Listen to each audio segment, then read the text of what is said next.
This is the Michael Bryan Show.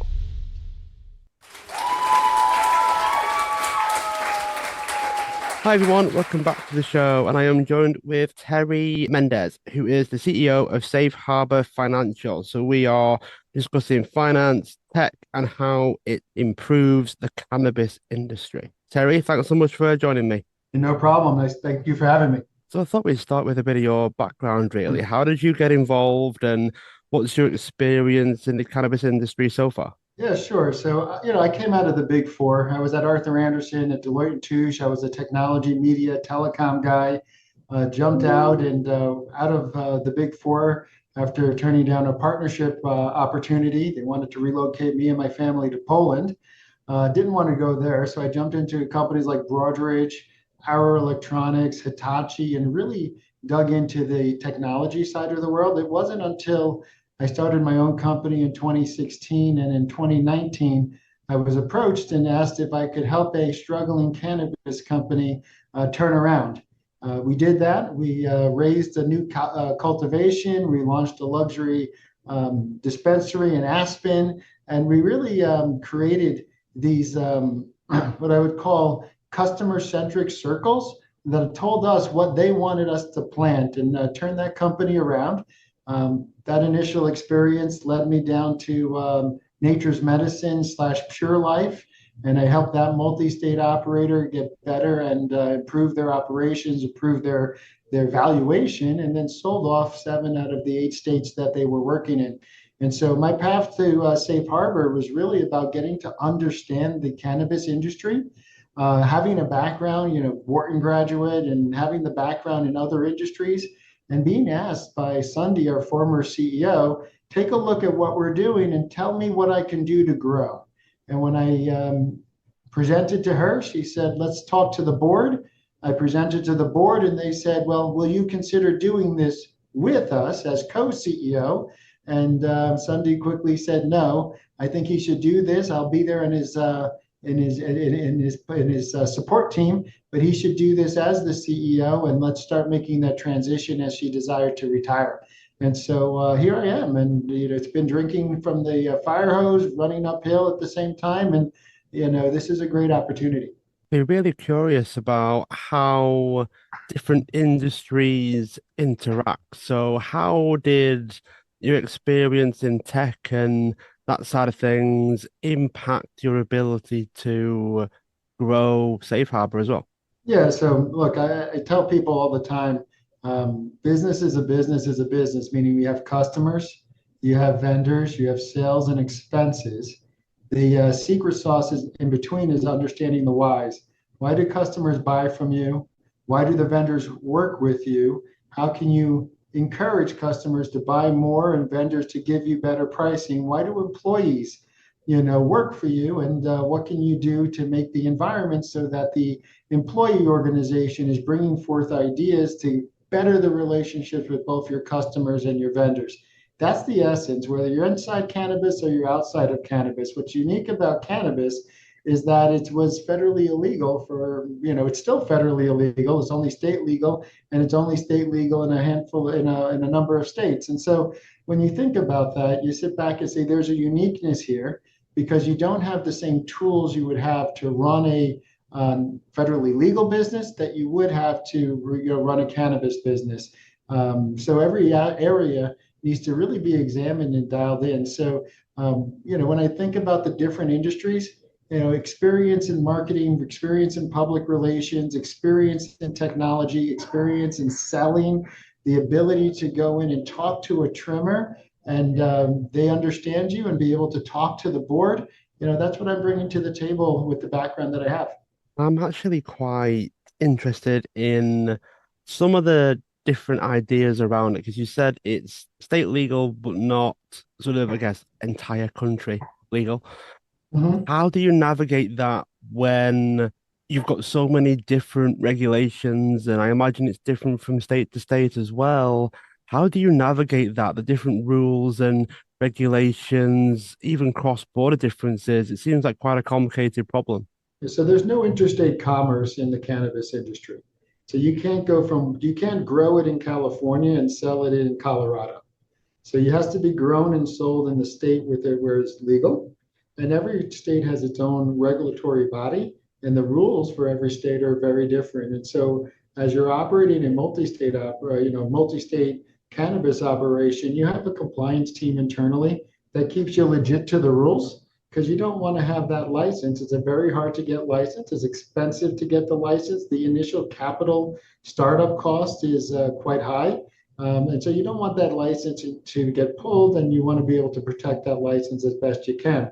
When I think about Safe Harbor works with financial institutions in an effort to safeguard the US banking system from things like money laundering. And so we work with the cannabis operators. We know our customers. We know their vendors. We know who's paying them and what they're buying, and we see their financial information to ensure that we protect our financial institutions from potential regulatory issues on their side. So our customers at Safe Harbor are the financial institutions, our clients are the cannabis related businesses, and we work very closely with them. And I think what I potentially bring to the table is actually have been in their shoes.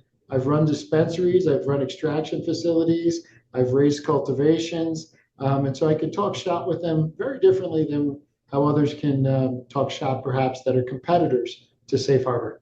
What are some creative solutions for things like trying to balance the books, let's say? Because I imagine going from something that's illegal to trying to make it regulatory, have the rules in place, make sure everything's as airtight as possible. What are some of the issues that has been happening? And Yes, then let me what are give you some an of the example. solutions for those? No problem at all. So, I've been fairly creative in this space to get over some of the challenges, looking at other industries and determining whether those practices can be parlayed into the cannabis industry. We started building a compliance platform in 2015, and we were the original OG company out there. Our former CEO literally wrote a book on cannabis compliant banking. The initial area was very cash based. You couldn't get a debit or credit card processing machine. POS systems didn't really exist. They've matured over time. And so you were dealing with old school technology and collecting cash and moving large monies amount of cash. So you can imagine when you're closing shop at the end of the day with tens of thousands of dollars of cash, you're a target for some unsavory situations. And so what Sunday created, our former CEO, was a pathway for people to bank and use the U.S. banking system effectively and have checking, savings accounts, money market accounts, wire transfers, ACH, and leveraging a series of armored car services to protect the money and the people involved in the process here. So a lot of kudos to her opening the doorways. Other people have now walked through those doorways, and there's competitors out there. But there are other issues in the cannabis industry. You and I run businesses. Most people can deduct their cost of goods sold, and they can deduct their SG&A. In the cannabis industry, because it's federally illegal, there's a rule called 280E, which limits your ability to deduct your SG&A. So distribution of cannabis being federally illegal, that's the point where if you distribute, you're breaking the law. And so the ability, all your costs post distribution, including running a dispensary, would be taxed at your revenue minus your cost line item, your gross profit line item, as opposed to your tax adjusted operating income line item. That's a major additional tax over and above taxes that are run by the states, excise taxes and sales taxes at the state level that are onerous on the cannabis industry. So it's quite expensive and challenging to navigate some tricky rules. There are exceptions to the rules that people are trying to use.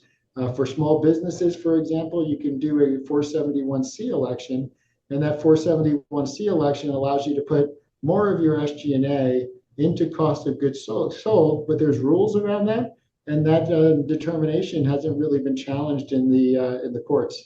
And so there's plenty of differences between normal running an organization, a consulting company, a CPG company, your normal Walgreens or Walmart, versus running a cannabis organization who, has an arm tied behind their back. Do you ever find that it's almost not worth it? Like if you think of all the costs and all of the operations and how complex everything is it still worth it to start a cannabis business today? Yeah, look, today, they're very successful multi-state operators, single state vertically integrated operators that have figured out how to navigate the life cycle of a cannabis company. When you think about the life cycle of a cannabis company, you start out in that build phase, and during the build phase, you're trying to optimize as best you can. Then your regulations change on you as you move through maturing on the regulator side. The regulations change on you, and you're continuing to figure out how to optimize and deploy until a maturity factor. So states like New York, states like Illinois, Ohio, the price per pound to at the market level is very high. And so there's a lot of margin to be made, even though you have a challenging tax and banking situation. And to the extent that you can capitalize on that margin and use that margin to offset perhaps investments you have in mature markets, that helps you succeed and survive in this space. So it is not for the faint of heart, but for those that understand what they're doing, there's a lot of money to be made. I find it interesting that something as simple as a payment processing Mhm. method that Mhm. can almost revolutionize something that has been mostly cash based. Do you have any other similar instances where something has made such a big difference to whether it's a company or an industry within the cannabis space? Yeah, so when I first got into the cannabis space, one of the things I looked to was what did Philip Morris do back in Prohibition? And what were the other companies doing when they became federally illegal to overcome payment processing? And one of the things that I learned was that some of these companies, and you saw this is very big in the 80s and early 90s, Prohibition had passed by then, was the kind of store card model. They didn't rely initially on MasterCard and Visa, right? You can hire a credit analyst today for $80 to $150,000 a year. And if you have the funds, fund a credit risk pool and issue a store card. And so you can creatively get around some of the challenges. But today, MasterCard and Visa do not, the major players do not, are not cannabis friendly.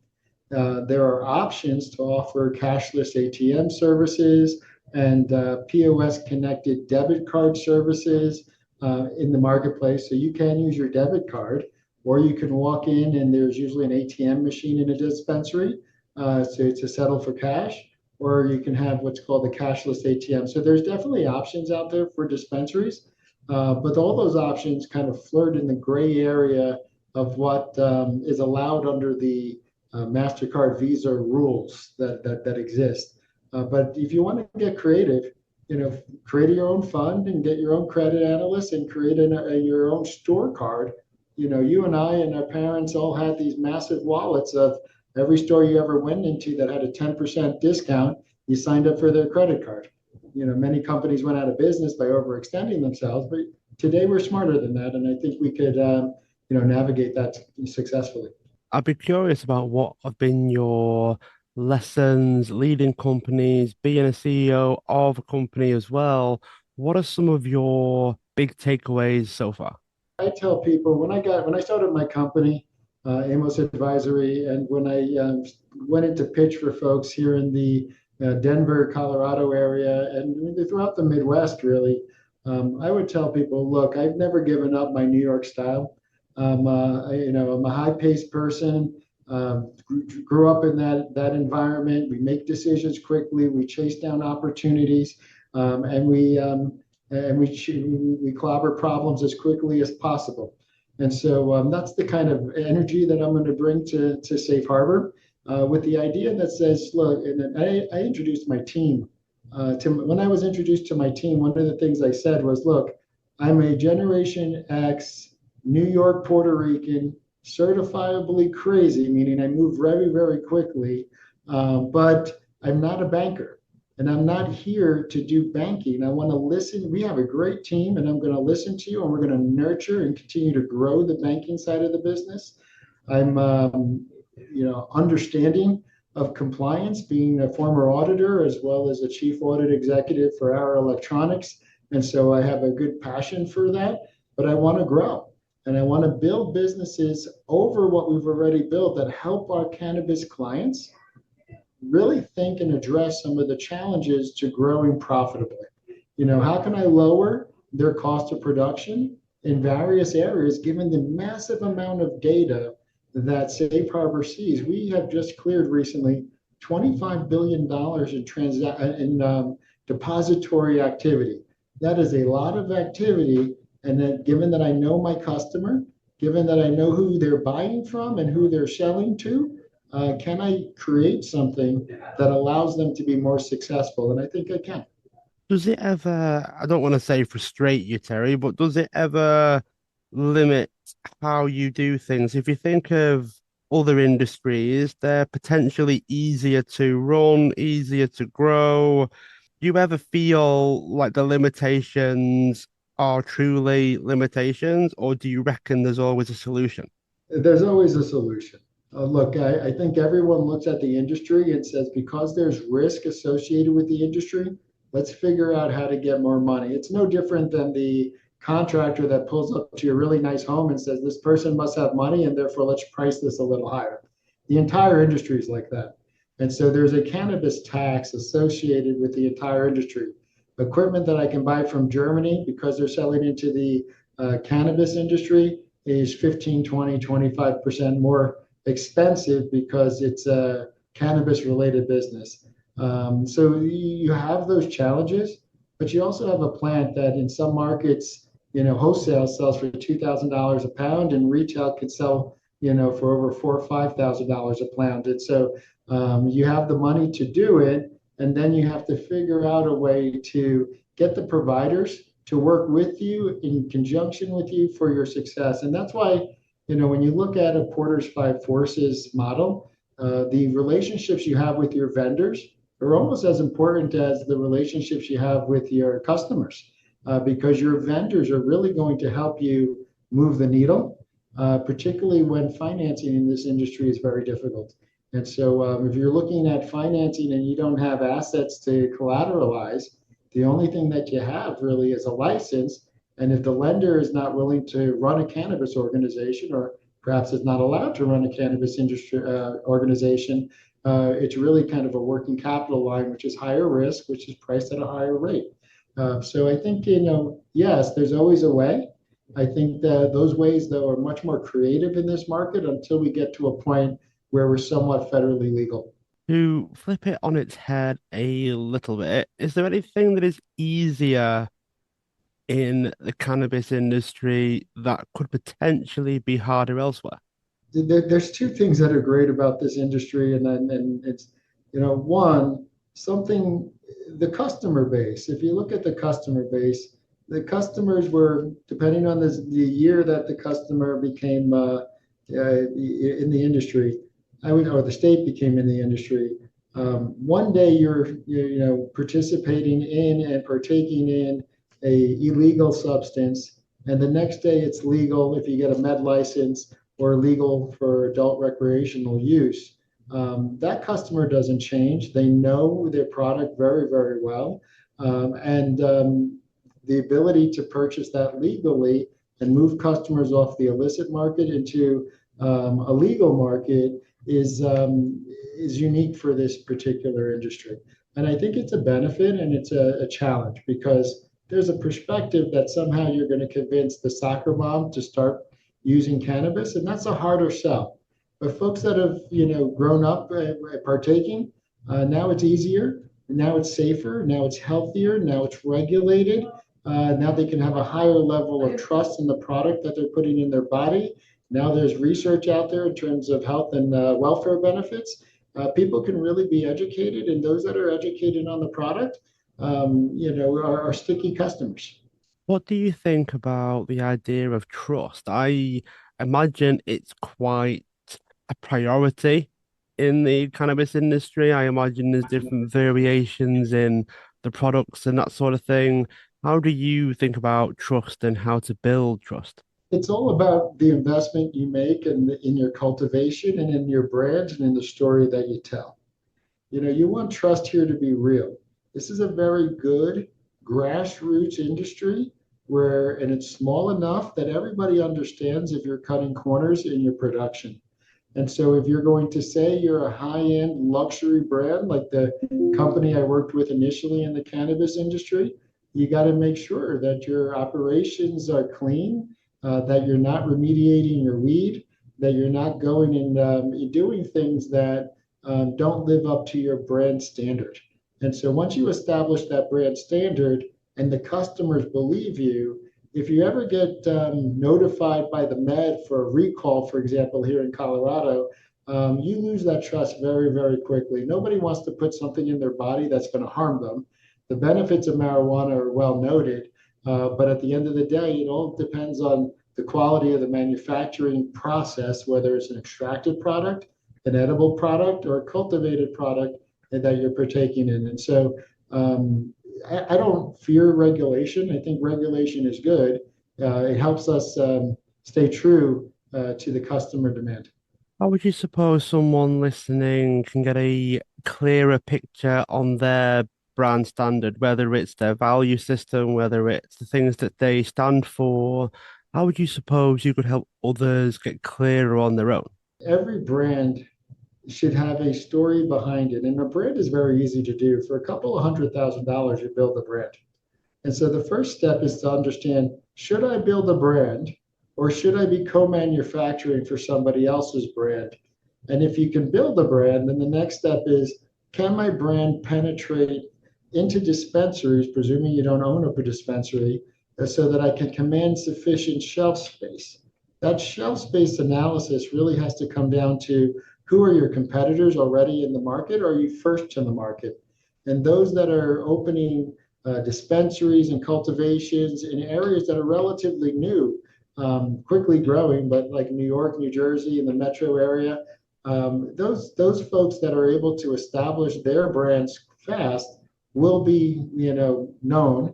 Those states that limit out-of-state brands from coming in give local folks a shot, but ultimately we really don't love limitations. We want to be able to compete on the brand standard. And so the first step, again, understand if your brand can command shelf space. What is it going to take to grab that shelf space? Should I really be co-manufacturing?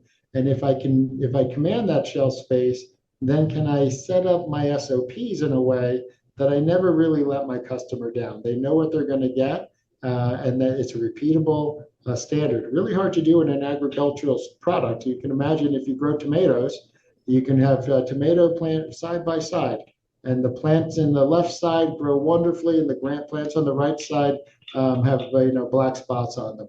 And so, depending on the crop, you have these inconsistencies. But when you have a brand, you have to create a standard of consistency that is repeatable.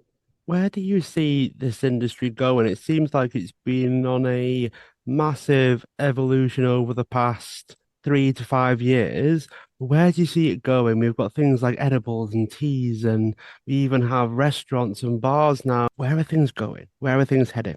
Yeah, so I just looked at some statistics the other day. Looks like we're going to close 2024 somewhere around $38 billion, both on including hemp and THC, which are both coming from the cannabis plant. The projection is about 11.5% CAGR. So by 2030, this should be U.S. Domestic, just on the folks that are legal today, something around $76 billion industry. That's as is. We can see exponential growth as new states come online and as state and federal regulations continue to improve and potentially favorably help us. When I look at the market, one of the things that really have hurt cannabis operators is the growth of the illicit market over the last couple of years. High interest rates and high inflation. People's discretionary spending is just not what it was. And so, every administration that has talked about we're going to do something favorable to cannabis has failed us, and they were a little disappointed.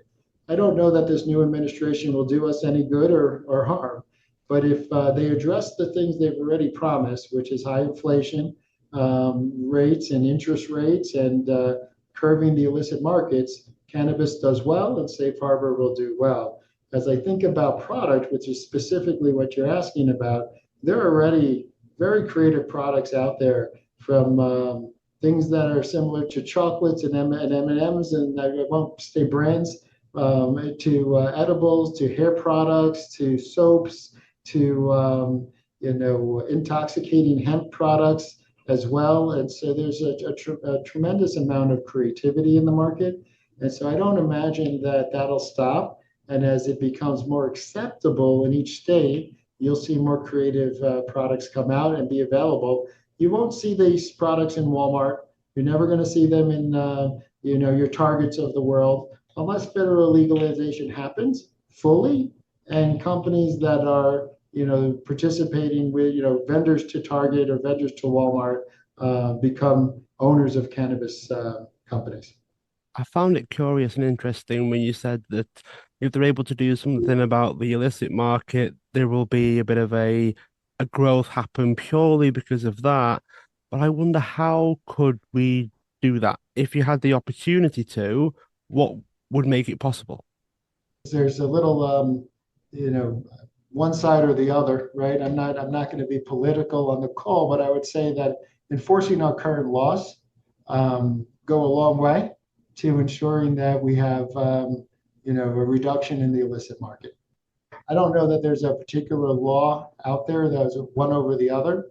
I will say there's opportunity specifically in banking with the States Act, which brings more power to the states and would make it not federally legal per se, but at least very specifically give the states the right to make their decisions.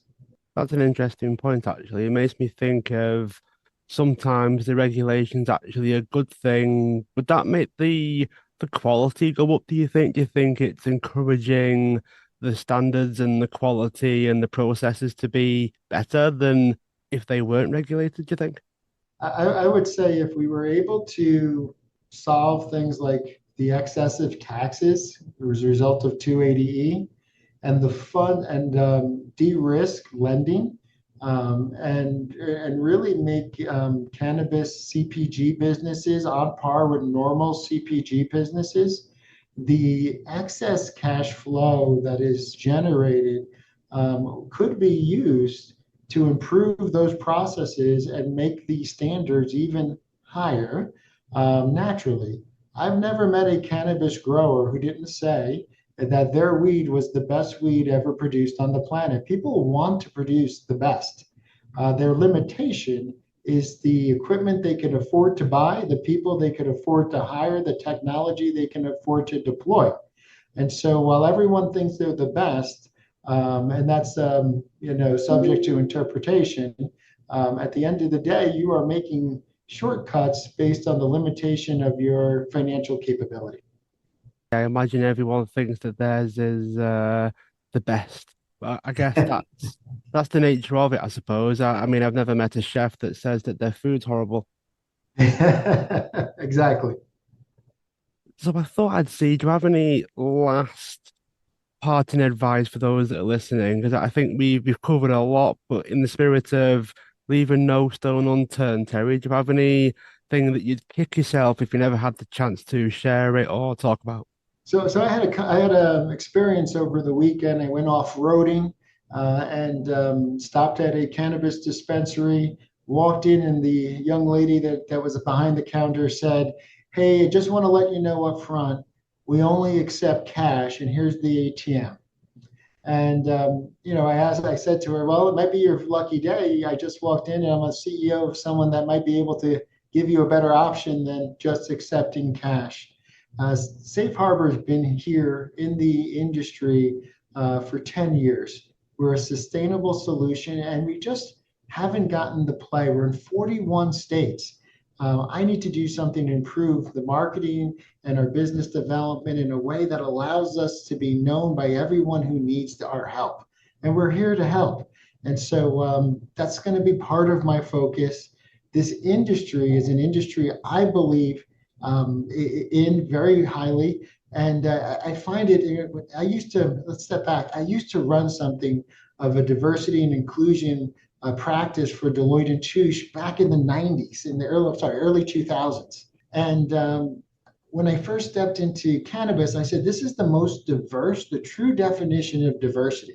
I don't care if you're what color you are, your sexual preference, what box you don't check, the number of tattoos you have, the number of piercings if you have. If you know how to cultivate, if you know how to trim, if you know how to pick and pack, if you know how to run a dispensary, you know how to sell, you're going to get an opportunity in this industry.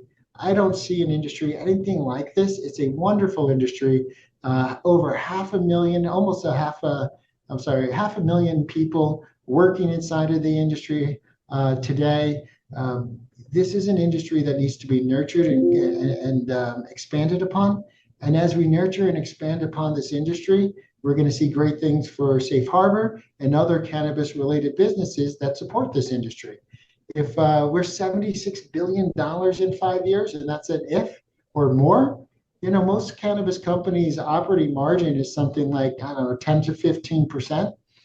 That's $65 billion being spent on employees and services that are being provided by others, running equipment, electricity, et cetera. And so there's opportunity for Safe Harbor. There's opportunity for folks that want to sell into the cannabis operators to sell into cannabis operators. And there's opportunities for additional financial institutions to bank the cannabis operators. And Safe Harbor is here to keep those banks safe. So that's my sales pitch, but also my love for the industry. And for those that would like to get involved, Terry, how can they do that? So it'll be your chance to share websites and social media, that sort of thing. Yeah, sure. I mean, you can always visit our website. It's a little funky because it's shffinancial.org, and fill out a short form, and our onboarding team will give you a ring and talk to you about what you need.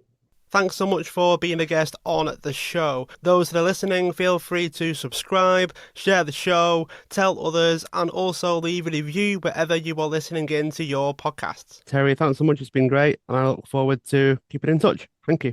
Thank you so much. Take care.